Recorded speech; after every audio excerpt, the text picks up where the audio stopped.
It is a cookie fight as Utah's Crumbl Cookies is suing two other Utah cookie companies, Dirty Dough and Crave Cookies, for trademark infringement. Several different accusations that we felt weren't accurate. Crumbl, what you guys are doing is anti-competition. It's a billion-dollar company suing a startup. So typically lawsuit starts with a company saying, hey, there's probably confusion, and they're walking into your store buying cookies thinking it's my store.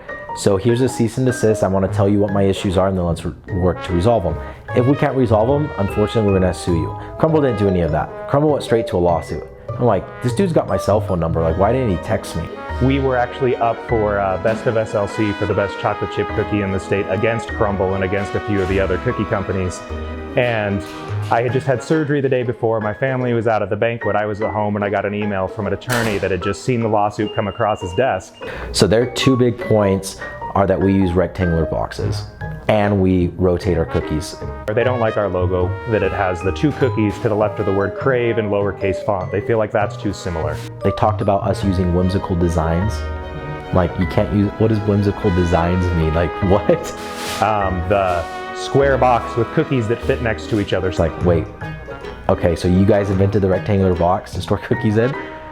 Again, is it causing confusion? Is anybody picking up a blue Dirty Dough box and thinking, oh, I thought I just bought a pink Crumbl box? And there doesn't seem to be a whole lot of confusion. Even at this point, we've requested proof of confusion. The company was started in November of 18, and yet they accused a former Crumbl employee leaving Crumbl in June of 2019 and then founding Dirty Dough. Implying that I applied for a Crumbl franchise, which never actually happened. And I'm like, well, if you guys would have just like Googled when Dirty Dough was founded, you would see that was false. I believe if we pay too much attention to them, we're drawing our customer base to pay attention to them. And we came up with some billboard ideas. You know, cookies so good, we're being sued. You can't hurt our fillings.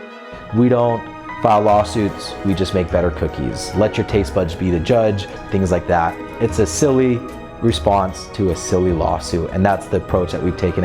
With lawsuits like this, it's exposed a huge flaw in our legal system. If you have a company that's huge, like a Crumbl or anyone else in that category that's $1 billion plus company, if they have the money to, they can sue someone for whatever reason it is.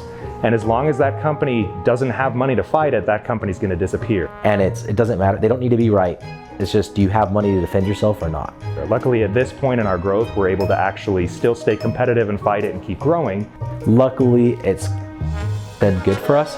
It's given us a lot of awareness. Anybody can read the lawsuit and see there's no merit to it.